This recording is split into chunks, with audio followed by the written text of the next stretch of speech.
सबों को जय यीशु सहाय, प्रेज द लॉर्ड। प्रार्थना परिवार फिर से आप सबों का प्रभु यीशु मसीह के जीवित और सामर्थ्य नाम से हमारी अगुआ प्रभु की दासी सिस्टर एस्थर, प्रभु के दास भाई राज और हम सभी प्रार्थना परिवार के भाई बहन मिलकर आज की आराधना प्रार्थना में आप सबों का हार्दिक स्वागत करते हैं। आशा है कि आप सबों पर ईश्वर की अनुग्रह कृपा बनी हुई है, आप सभी ईश्वर के प्रेम से भरे हुए हैं और आप हर रोज़ ईश्वर को ढूंढते हुए उसकी महिमा, उसकी स्तुति, उसके आराधना में सम्मिलित होने के लिए यहाँ तक आते हैं, हमारे संग ऑनलाइन जुड़ते हैं। सचमुच में प्रभु की अद्भुत अनुग्रह कृपा हम सबों पर है कि वह हर रोज़ हम सबों को नाम लेकर पुकारते हैं, बुलाते हैं कि हम एक शिष्य के समान उसके निकट आएँ, उसे सुने। तो आज प्रभु ने फिर से हमें जोड़ा है। तो आइए इस समय में आप जहाँ कहीं भी जो इस आराधना भवन में हैं, जो हमारे संग ऑनलाइन जुड़े हैं, हम इस समय को फिर से प्रभु को समर्पित करें, उसके भक्ति में लीन हो जाएं। तो आज की इस आराधना प्रार्थना में, आज आरंभिक प्रार्थना में अगुवाई करेंगे भाई ज्योतिष, आराधना में आज सहयोग करेंगे भाई ज्योतिष, भाई रोहित, बहन कीर्ति, वचन पढ़ेंगे भाई रोहित। आज वचनों की उद्घोषणा और अंतिम विशेष आशीष की प्रार्थना होगी प्रभु के दास भाई राज के द्वारा। तो आइए हम अपने मन को, अपने हृदय को जीवित परमेश्वर की स्तुति, उसकी आराधना के लिए तैयार करें। धन्यवाद।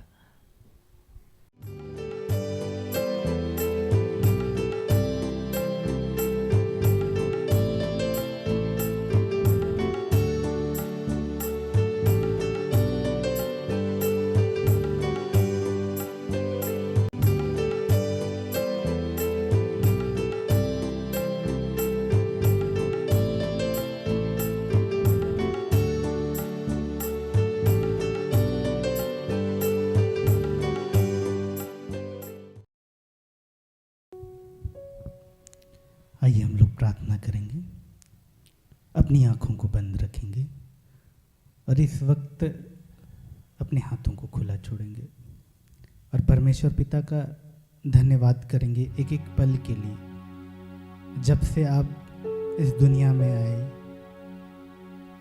और अब तक परमेश्वर ने आपके जीवन में जो भी ऐसी बातें की, चाहे वो सुख की हो, चाहे वो दुख की हो, चाहे परेशानी की हो, एक एक बातों को याद करते हुए बस उस परमेश्वर को इस समय धन्यवाद करेंगे। धन्यवाद करते हैं प्रभु परमेश्वर। हे प्रभु, आपका धन्यवाद करते हैं कि तू हमें जीवित रखा। प्रभु आपका धन्यवाद करते हैं। धन्यवाद करते हैं कि पिता परमेश्वर तू हमें स्वस्थ रखा। प्रभु आपका धन्यवाद करते हैं। धन्यवाद करते हैं कि पिता परमेश्वर तू हमारे शरीर के एक एक अंग को पिता परमेश्वर अच्छे तरीके से रखा। प्रभु आपका धन्यवाद करते हैं।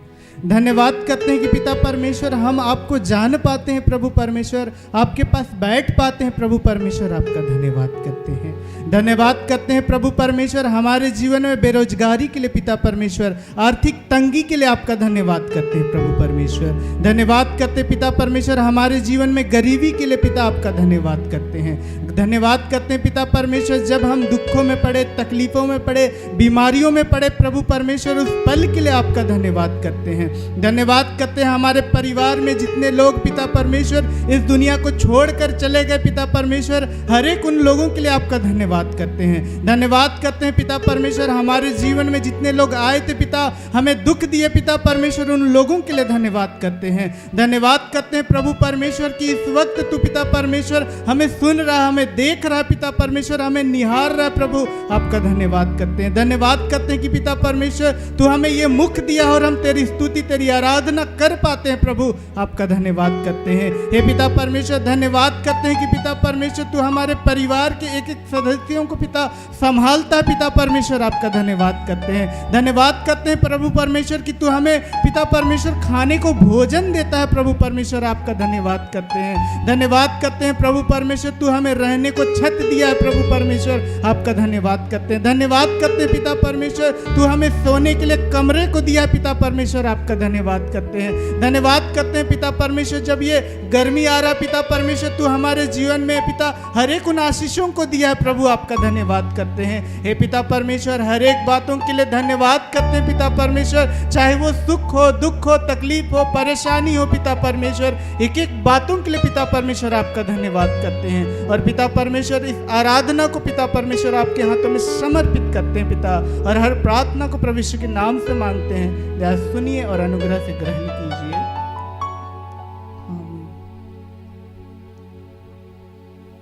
हम अपनी जगहों पर खड़े हो जाएंगे। जितने लोग यहाँ आराधनालय में हैं अपनी जगहों पर खड़े हो जाएंगे।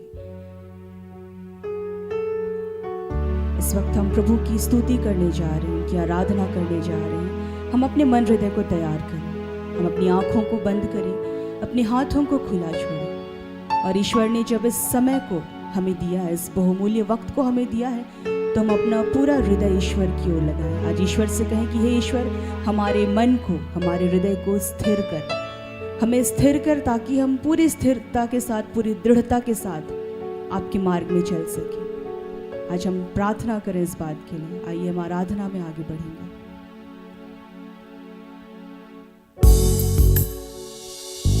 हम सब अपने मुखों को खोलेंगे। जितने लोग इस गीत को जानते हैं अपने मुखों को खोलेंगे, खुलकर इस वक्त ईश्वर की आराधना करेंगे।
तेरी आराधना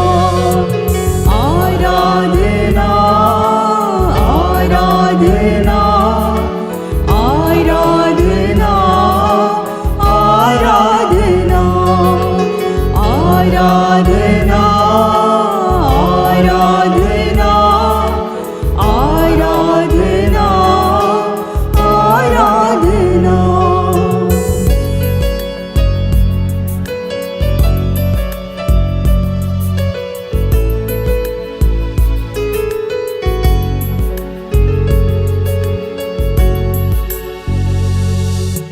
दिल से करूं मैं तेरी आराधना, मन से करूं मैं तेरी आराधना, सामर्थ से करूं तेरी आराधना।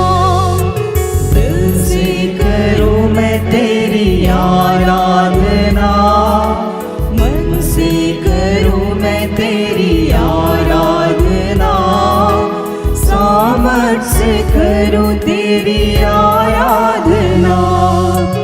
आराधना आराधना आराधना आराधना आराधना आराधना आराधना आराधना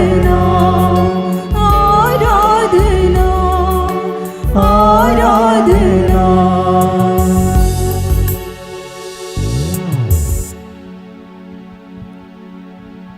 धन्यवाद पिता,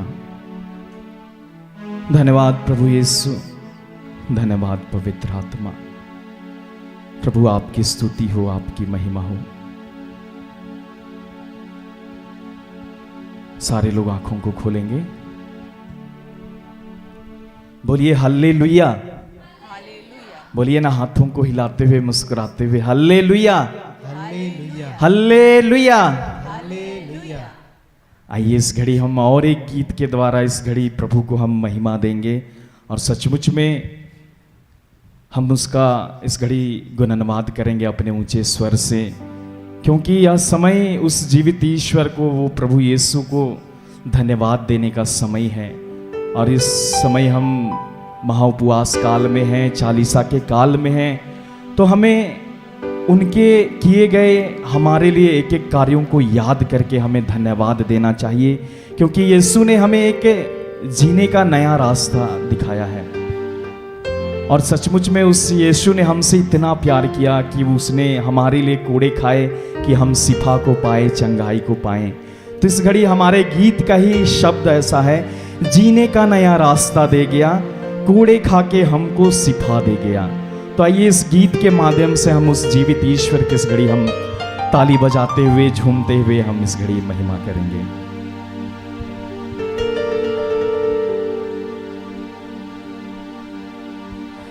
जीने का नया रास्ता दे गया, कोड़े खा के हमको शिफा दे गया।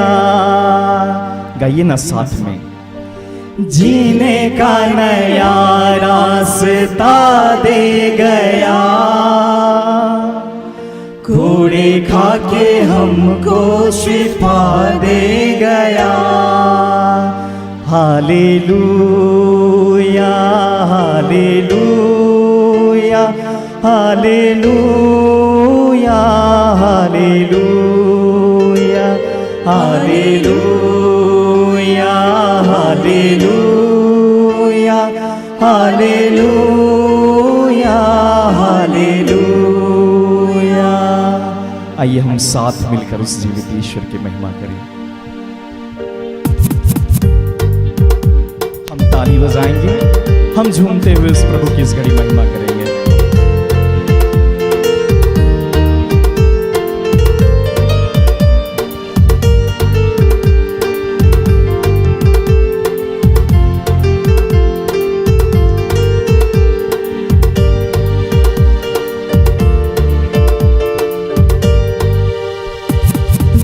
का नया रास्ता दे गया, कोड़े खा के हमको शिफा दे गया। जीने का नया रास्ता दे गया, कोड़े खा के हमको शिफा दे गया। जीने का नया रास्ता दे गया, पूड़ी खा के हमको सिखा दे गया, जीने का नया रास्ता दे गया, पूड़ी खा के हमको शिफा दे गया। Hallelujah hallelujah hallelujah hallelujah hallelujah hallelujah hallelujah hallelujah hallelujah hallelujah hallelujah hallelujah hallelujah hallelujah hallelujah hallelujah.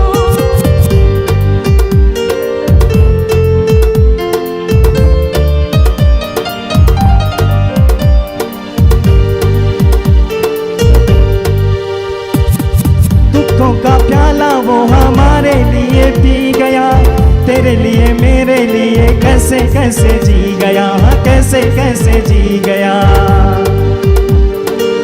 दुखों का प्याला वो हमारे लिए पी गया, तेरे लिए मेरे लिए कैसे कैसे जी गया, कैसे कैसे जी गया। हमें सारे रोगों की दवा दे गया, हमें सारे रोगों की दवा दे गया, जीने का नया रास्ता दे गया, पूड़ी खा के हमको शिफा दे गया, जीने का नया रास्ता दे गया, पूड़ी खा के हमको शिफा दे गया। हालेलुया हालेलुया हालेलुया हालेलुया, मुख खोलते हुए हालेलुया हालेलुया हालेलुया हालेलुया।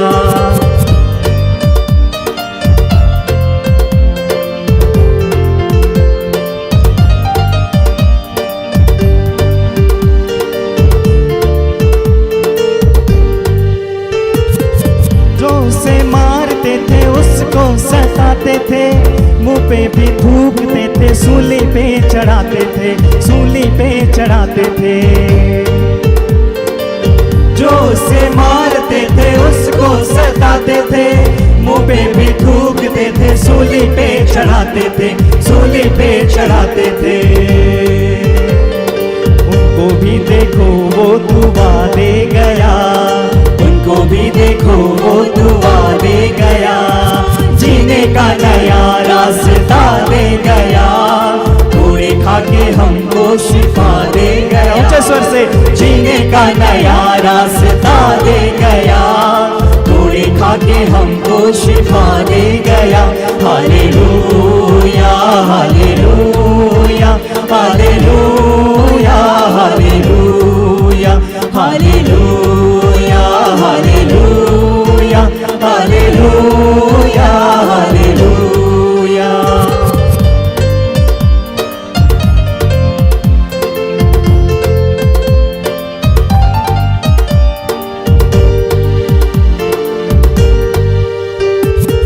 भूले थे भटके थे दुनिया की राहों में, उसने लिया हमको अपनी पनाहों में, अपनी पनाहों में। भूले थे भटके थे दुनिया की राहों में, उसने लिया हमको अपनी पनाहों में, अपनी पनाहों में। और हमें जीवन नया दे गया, और हमें जीवन नया दे गया, जीने का नया रास्ता दे गया, पूड़ी खा के हमको शिफा दे गया। ऊंचे स्वर से जीने का नया रास्ता दे गया, पूड़ी खा के हमको शिफा दे। बार बार गाते जाएंगे। जीने का नया रास्ता दे गया, पूड़ी खा के हमको शिफा दे गया, जीने का नया रास्ता दे गया। हम अपने आंखों को बंद करेंगे और उस प्रभु को धन्यवाद करते जाएंगे और उस गीत को गाते जाएंगे। जीने का नया रास्ता दे गया, पूड़ी खा के हमको शिफा दे गया, जीने का नया रास्ता दे गया, पूड़ी खा के हमको शिफा दे गया, जीने का नया रास्ता दे गया, पूड़ी